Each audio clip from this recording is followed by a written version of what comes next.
भगवान शिव ने बताया स्त्री को कौन सा फूल सूंघने मात्र से ही उसे संतान की प्राप्ति होती है। बहुत समय पहले की बात है, जब ब्रह्मांड में भगवान शिव और माता पार्वती की महिमा सर्वत्र फैली हुई थी।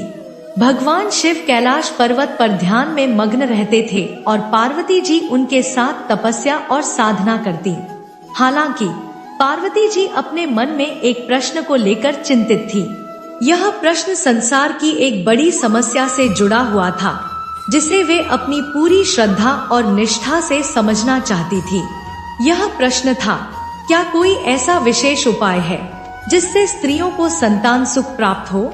एक दिन जब भगवान शिव और माता पार्वती पर्वत पर एक साथ बैठे थे, तब पार्वती जी ने भगवान शिव से यह प्रश्न पूछा, प्रभु, मैंने देखा है कि बहुत सी महिलाएं संतान प्राप्ति के लिए तपस्या करती हैं, व्रत करती हैं और अनेक कठिन उपाय करती हैं, लेकिन फिर भी कई बार उनका यह आशीर्वाद नहीं मिलता। क्या ऐसा कोई विशेष उपाय है जिससे एक महिला को संतान सुख प्राप्त हो? भगवान शिव ने अपनी पत्नी के सवाल का उत्तर देते हुए कहा, पार्वती, तुम्हारा सवाल बहुत महत्वपूर्ण है। संसार में संतान सुख का प्राप्ति केवल आस्था, तप और विधिपूर्वक किए गए उपायों से ही संभव है। लेकिन मैं तुम्हें एक विशेष उपाय बताता हूँ, जो संतान सुख देने के लिए बहुत प्रभावी है। वह उपाय है कौस्तुभ फूल का उपयोग। भगवान शिव ने विस्तार से समझाया, पार्वती, यह फूल विशेष रूप से देवी लक्ष्मी का प्रिय है और यह संतान सुख के लिए बहुत प्रभावी माना जाता है।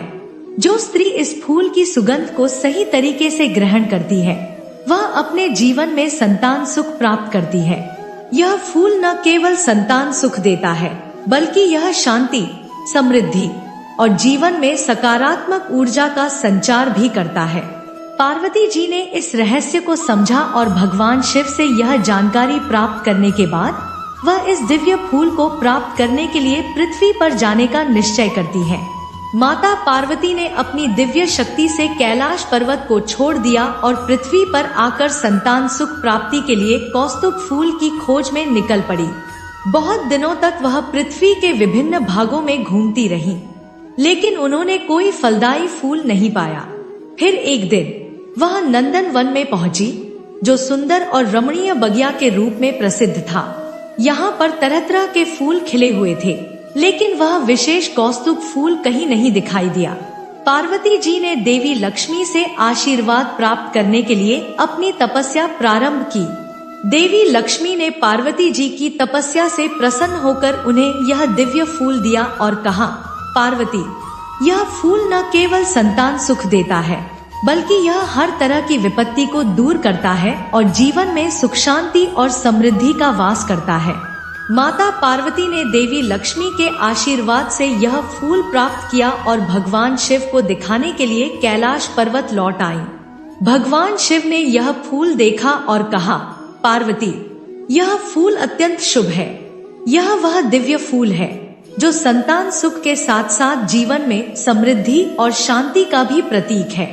इसका उपयोग केवल संतान सुख के लिए नहीं, बल्कि यह व्यक्ति के जीवन को संपूर्णता की ओर भी अग्रसर करता है।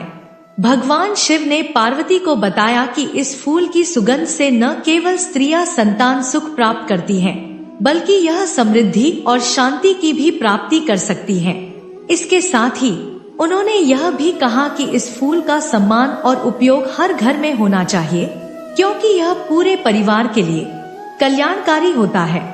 अब हम इस कथा से जुड़े 3 उदाहरणों को देख सकते हैं, जो इसे और अधिक स्पष्ट करते हैं और उसके महत्व को उजागर करते हैं। एक गांव में एक महिला, जिसका नाम शिवानी था, कई वर्षों से संतान सुख के लिए परेशान थी। उसने विभिन्न व्रत किए, पूजा अर्चना की, लेकिन उसकी इच्छा पूरी नहीं हो रही थी। एक दिन गांव की एक वृद्ध महिला ने उसे भगवान शिव और माता पार्वती के बारे में यह कथा सुनाई और कहा कि यदि वह चमेली के फूल का नियमित रूप से सुगंध ले तो उसकी इच्छा पूरी हो सकती है। शिवानी ने पूरी श्रद्धा से यह उपाय किया और कुछ महीनों बाद वह गर्भवती हो गई। उसने यह मानते हुए धन्यवाद किया कि वह दिव्य फूल उसकी जीवन में संतान सुख लेकर आया। आरती नाम की एक स्त्री अपने जीवन में हमेशा आर्थिक तंगी से जूझ रही थी। वह एक बार मंदिर में गई और वहां उसे कौस्तुभ फूल की पूजा करते हुए भगवान शिव की कथा सुनने का मौका मिला। उसे यह समझ में आया कि यह फूल न केवल संतान सुख देता है, बल्कि यह समृद्धि भी लाता है। आरती ने उसे श्रद्धा से पूजा और घर में फूल का आदान प्रदान किया। धीरे धीरे आरती के जीवन में बदलाव आया और उसकी आर्थिक स्थिति में सुधार होने लगा। उसके घर में समृद्धि का वास हुआ। यह सब भगवान शिव के आशीर्वाद और उस दिव्य फूल की महिमा से हुआ।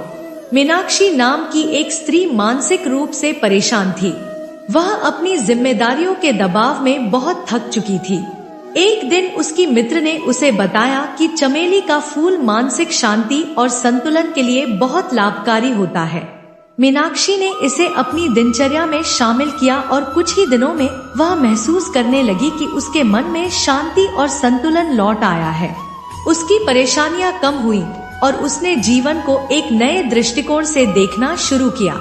इस कथा से हमें यह सीखने को मिलता है कि भगवान शिव और माता पार्वती की उपासना, विशेष रूप से कौस्तुभ फूल का महत्व न केवल संतान सुख के लिए है, बल्कि यह हमारे जीवन में समृद्धि, शांति और मानसिक संतुलन भी ला सकता है। जीवन में अगर हम किसी विशेष समस्या से जूझ रहे हैं, तो हमें सही उपायों की खोज करनी चाहिए और विश्वास के साथ उनका पालन करना चाहिए। इस कथा में भगवान शिव और माता पार्वती ने हमें यह शिक्षा दी कि आस्था, श्रद्धा और सही उपायों से हम अपने जीवन को संपूर्ण और समृद्ध बना सकते हैं। कौस्तुभ फूल न केवल संतान सुख, बल्कि जीवन के हर पहलू में शांति और समृद्धि का प्रतीक है।